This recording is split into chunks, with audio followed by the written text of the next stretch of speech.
A jakie są Twoje ulubione elementy w języku jidysz? Zdrobnienia są bardzo miłe i dlatego, że jest ich tak dużo i można jednak na wiele sposobów zdrabniać, trochę jak po polsku, tak? Że zdrobnienie można jeszcze zdrobnić, a tamto jeszcze bardziej. Tak?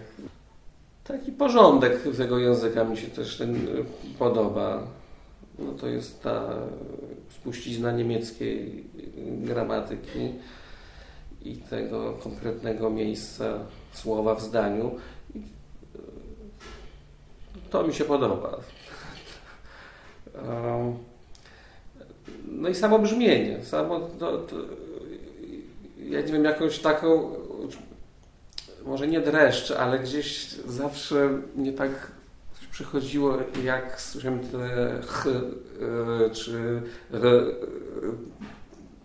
i ich zestawienia, to no to jakiś taki powoduje, no prawie że dreszcz takiej przyjemności, bo to jest bardzo, bardzo dobrze brzmią takie dźwięki i to w nim lubię, taką, no i melodię tego języka.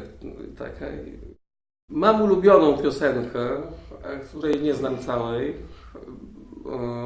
ale chyba jest ulubiona dlatego, że była pierwsza. To tak często bywa, prawda?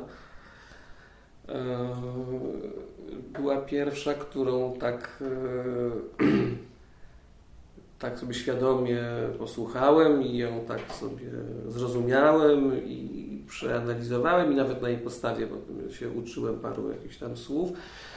No i to nie będzie coś bardzo oryginalnego, bo to jest kołysanka Oifenweg Steita Boi.